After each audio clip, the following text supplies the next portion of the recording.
வணக்கம். இப்போ நம்ம எந்த இடத்துல இருக்கோன்னு பார்த்தீங்கன்னா வில்லுண்டி தீர்த்தம் தாங்க. அது ராமேஸ்வரத்தில் இருக்குதுங்க. இது கண்கவர் கடற்கரையில் ஒன்றான ஒரு கோவில் தாங்க. இது வினோதமானது மற்றும் வசீகரமான தரத்தை தாங்க இங்கே இருக்குது. இது ரொம்பவே நம்ம பக்தர்களால் ரொம்ப விரும்பப்படுகிற ஒரு இடமும் கூட. ராமேஸ்வரத்திலே இருக்கிற 64 தீர்த்தத்தில் இந்த தீர்த்தமும் ஒன்றுங்க. இது ரொம்ப ரொம்ப புனிதமான நீர்நிலை. ஏன்னா வில்லுண்டி தீர்த்தம் ராமேஸ்வரத்தில் இருந்து ஒரு பஸ் ஸ்டாண்ட்லேருந்து 6 கிலோமீட்டர் தொலைவில் தாங்க இருக்குது. இது இங்கே பார்த்தீங்கன்னாக்கா தூய நீர் ஊற்றுக்கு இடம் பெற்றதுங்க. இந்த இடம் கடலுக்குள்ளே தாங்க இருக்குது. ஆனால் தண்ணி கொஞ்சம் கூட உப்பு கரிக்காதுங்க. கரையிலேருந்து கொஞ்சம் தூரம் நடந்து போனாவே நம்மளுக்கு இந்த கிணறு கிடைக்குதுங்க. வில்லுண்டி தீர்த்தம் அந்த இருக்குது. நம்ம பக்தர்கள் இது இருப்பை ராமாயண இதிகாசத்தில் வரும் ஒரு புராண கதையத்தோடு இணைக்கிறாங்க. ஏன்னா இங்கே இன்றைக்கி ஒரு புராண கதையே இருக்குது. அதை தான் நான் இப்போ சொல்ல போகிறேன், கேளுங்க. சீதாதேவியை மீட்கிறாரு இலங்கையிலேருந்து ராமர்.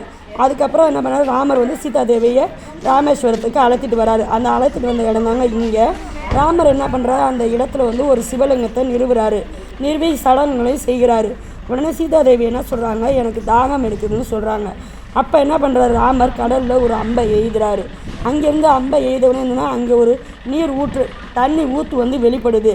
அந்த தண்ணியை கொண்டு தான் என்ன பண்ணுறாங்கன்னா சிவலிங்கத்துக்கு திரம்பியகேஸ்வரர் என்று பெயர். அந்த வில்லுண்டி தீர்த்தத்துக்கு அருகில் ஒரு சிவன் சன்னதி இருக்குது. அதுதான் சீதா தேவிக்காண்டி தாகம் எடுத்ததுக்காண்டி எடுத்த அந்த ஊற்று தாங்க வில்லுண்டி தீர்த்தம். வில்லுண்டினா என்னன்னு பார்த்தீங்கன்னாக்கா அம்பை துளைக்கிற இடம், அதுதான் வில்லுன்றதுன்னு சொல்லுவாங்க. இந்த புனித நீர் எல்லாருமே போய் அருந்திருக்கலாம்.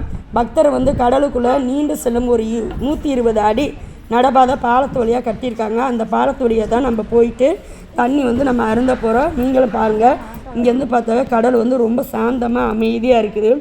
சீதாதேவி அவரோட ராமரோட மனைவிக்காண்டியே ஒரு தீர்த்தம் உருவாக்கியிருக்காரு. ராமேஸ்வரம் ரொம்ப ரொம்ப ரொம்ப பக்தி சமயப்பட்ட இடமாவே இருக்குது. எங்கே பார்த்தாலுமே நம்ம போய் எல்லாமே பார்த்துட்டு வரலாம். இங்கே எனக்கு என்ன கதை நான் சொன்னேன். ஏன்னா ராமர் இலங்கைக்கு போய் சீத்தையை காப்பாற்றிட்டு வருவாங்க. அப்போதைக்கு இங்கே வந்தவுடனே சிவலிங்கத்தை செய்வாங்க. அப்போதைக்கு சீதாமாவுக்கு தண்ணி தாகம் எடுக்கும். அதனால் ராமர் அவரோட ஒரு அம்பை எடுத்து கடலில் உருவார்.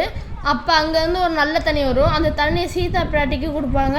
அந்த சிவலிங்கத்துக்கும் அந்த தண்ணியை தரிசனமாக கொடுப்பாங்க. உனக்கே நல்லா புரிஞ்சிருக்காப்பா கதை? நானும் எவ்வளோ இது மட்டும் போட்டு பார்த்துருக்கேன்.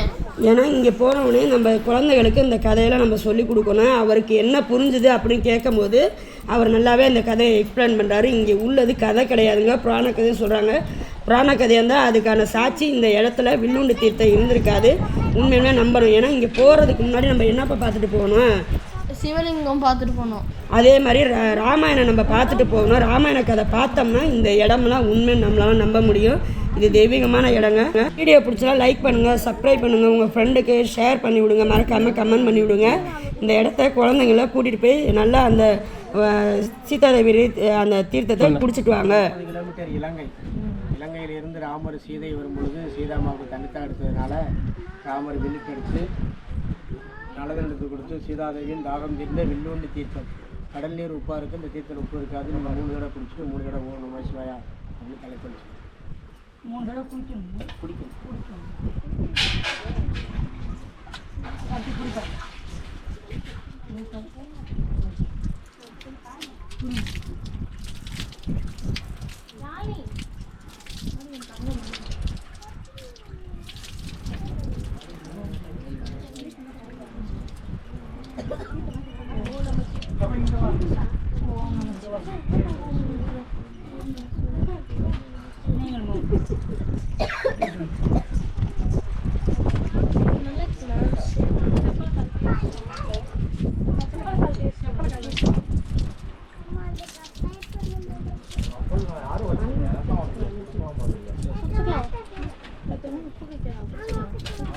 பாப்பா 3 மணி நேரம் தான் பேர் இருக்கும். ஒவ்வொருத்தருக்கு 3 மணி நேரம் தான். இந்த பாப்பா எடுக்கிட்டு தண்ணி உப்பே வைக்கல பார்த்தீங்களா? நல்லா இருக்குல்ல? இந்த இடம் மிஸ் பண்ணிட்டேன் தம்பி நேற்று. பாரு இங்கேருந்துலாம் பார்த்தா இலங்கை தெரியாதுடா. என்னடா கருத்து? இங்கேருந்து பார்த்தா 30 கிலோமீட்டரா, தனுஷ்கோடியிலேருந்து பார்த்தா 15 கிலோமீட்டரா 18 கிலோமீட்டரா. கூலிங்காக இருக்குப்பா. போகலாங்களா? தண்ணி உப்பே வைக்கல பார்த்தீங்களா நார்மலாக.